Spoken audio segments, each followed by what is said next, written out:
And I'm happy to see this. So this article from Android Central says OnePlus Nord will ship with Google Messages, Duo, and Phone built in. Google's communication apps will replace OnePlus's as standard. If there is one thing in this world that annoys me, it's having duplicate apps. It's having Samsung is notorious for this, for having a messages app or having their own messages app and then another Google Messages app, or having a notes app and then, just kind of like making their own app. And I get that. I understand you want to create your own product. You want people to use your ecosystem. And most of the time they do. Most people who aren't as tech savvy, if they buy a Galaxy phone, they're not looking for another messaging app. They're not looking for another notes app. I think for someone like me that has been used to Google's like vanilla Android kind of deal, I'm used to that. But now that I've owned my Huawei P40 Pro Plus, my mind has kind of shifted. I don't think like that as much. Now, for OnePlus to do this, I think it's great. I think it's a good way to kind of solidify as far as messages, to solidify RCS. I think that's a good way of doing it. Messages works like great. I don't think there's anything wrong with it. Duo apparently is a great video calling feature, and then the phone app in general, I don't know if that's supposed to handle robocalls and all of like, the AI that's in Google's apps. I think all of these are pluses. I would love to have that on my Huawei P40 Pro Plus. I would love to use Google Messages instead of the generic messaging app that Huawei gives you. I would love to use the dialer app instead of the one Huawei gives you, but I have no real complaints with it. They work fine. I don't really use messages anyway. I'm someone that uses Telegram more than anything else. I only use messages when people don't want to use Telegram, which is, I guess, a good amount of people, because I don't know, people don't want to see what else is out there, which is a shame. But OnePlus looks like they're kind of streamlining the whole Google experience, giving you a really clean experience, and I think this is a great addition. If you asked me this, if I saw this a month ago, I think my attitude would be completely different. I'd be like, finally, thank God, OnePlus is completely, but I don't feel the same way anymore. I don't know. I think a lot of it has to do with me owning this Huawei P40 Pro Plus and seeing what other options are out there. So what you need to know, OnePlus is replacing its native communication apps with Google's equivalents on the upcoming Nord. The OnePlus Nord is set to launch Tuesday, July 21st, which is tomorrow. I don't know what time is that live stream event. I don't know if I should. I was like, should I live stream that and just like have a reaction thing to it? I don't know. OnePlus will likely use Google's apps as defaults on its flagship going forward. That was my next question, is this going to happen now for the OnePlus 8T? If they make a OnePlus 8T, will this be the next, are you going to see this on the OnePlus 8T Pro, if that's going to be a thing? So OnePlus this week announced on Instagram that they would be replacing the stock messaging and calling apps with Google's alternatives. The OnePlus Nord will ship with Google Messages and Google Phone in place of OnePlus's dialer and messaging apps. It'll also have Duo on board as part of the company's continued integration with that video calling app. I meant to have the other screen up there, but I have yet to really use Duo, but I've heard nothing but good things on it. I just wish they would integrate Duo. I've said this many times. I wish they never got rid of Hangouts or stopped working with Hangouts. They could have just added the Duo functionality to Hangouts while updating Hangouts in general, while giving a better texting experience. But, Google doing what they do, they decided they just have 8 million other apps and see what works. For OnePlus customers, the benefit is clear. Buyers will keep all the basic features they are used to, and they now gain access to Google's smarter features. Although the firm didn't say it during its announcement, it's probable that OnePlus will probably start shipping Google's apps on its flagship phones going forward to preserve a unified experience. And I think that's a great way of saying it. It's a unified experience. I hate it when it's like this. We feel that introducing Nord in a more personal and intimate way perfectly reflects our ambition to make the OnePlus experience more accessible to users. You want to know what my next article is here? This article from Android Authority says, has OnePlus overhyped the OnePlus Nord? Yes. If you're asking me, my answer is yes. I haven't read this article, but my answer is yes. They overhyped it. I don't really know what's going to be their outstanding feature on it. But what is this OnePlus Nord gonna overtake at the $500 price point versus a OnePlus 7T or a OnePlus 7 Pro?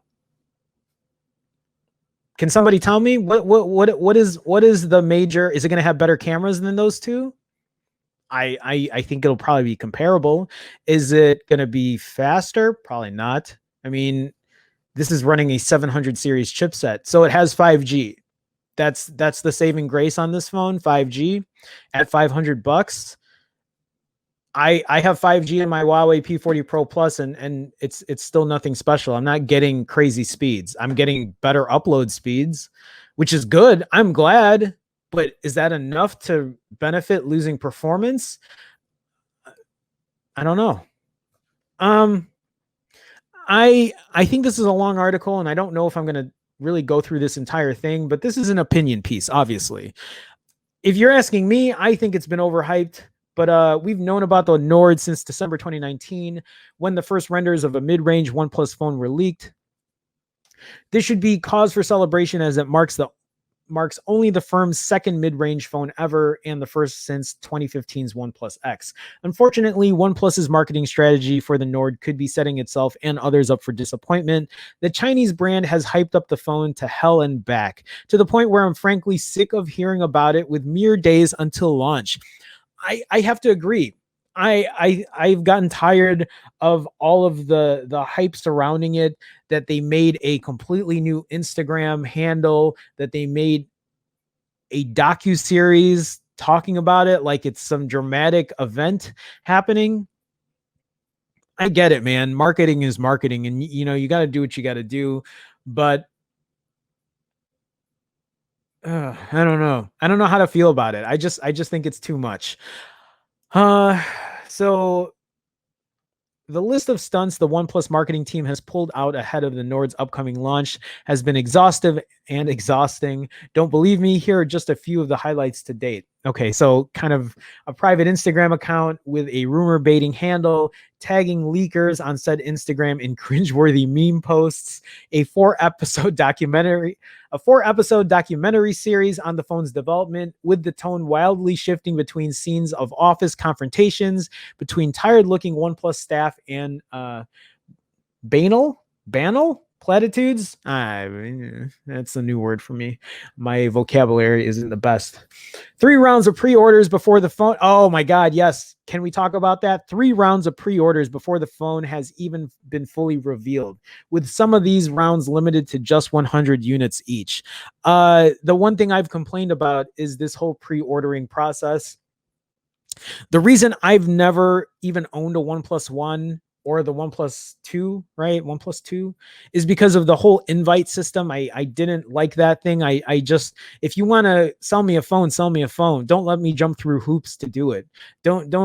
I know it's a marketing thing, so you want to like encourage, and I think there are ways to do it, but not in ways where you're just like, okay, enough. Like when you say enough is enough, then you know that it's just, it's too much at this point.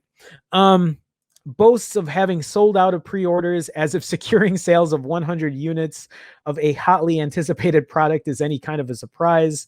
Selling a piece of cardboard to users so that they can get a look at the phone in augmented reality and pretend they're holding it.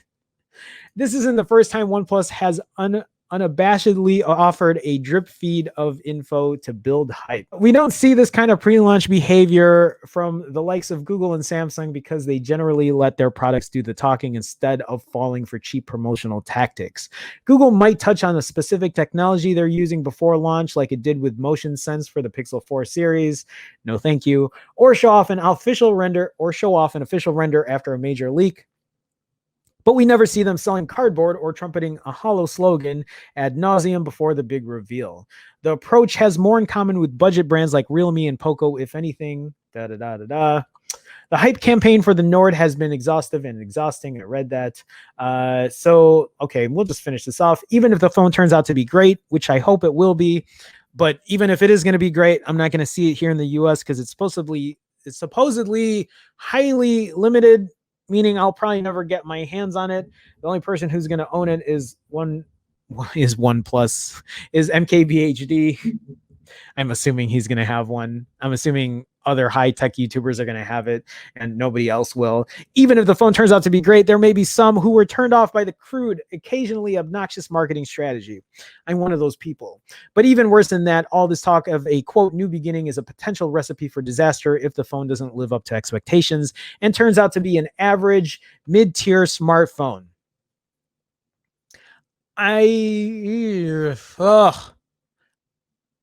I mean, what is this Nord going to have that's going to stand out from its competitors? It's going to be very vanilla Android-like, which I'm going to like. It's probably going to perform really well. If you're able to get it at a $400 price point in India, that's great for you. But I don't know if this phone is worth it for $500 in the States. $550 in the States, or whatever it's going to sell for. This is entirely possible too, as the likes of Apple, Google, Realme, and Xiaomi have all raised the bar for mid-range phones in recent times. We know the OnePlus Nord can talk a big game, but can it walk the walk? We'll have to wait and see. But if it doesn't, OnePlus only has itself to blame if the hype backfires. I really hope it doesn't. I want to see OnePlus knock it out of the park. They usually do with their phones, especially if we're talking about a phone that's reasonably priced. We haven't seen a reasonable priced phone from OnePlus in a minute. Whether it's not going to come in the States. I think that's the biggest bummer. That's why I'm not like so excited about it, because I'm not even going to be able to really get one. And even if I were to get one, I don't know how good the camera is going to be. I am just waiting for the Pixel 4a. It's going to have the same specs as this Nord for the most part. No, it's not. The Pixel 4a is going to have the smaller or the weaker chipset, but probably have a better camera. And that's all I'm really waiting for.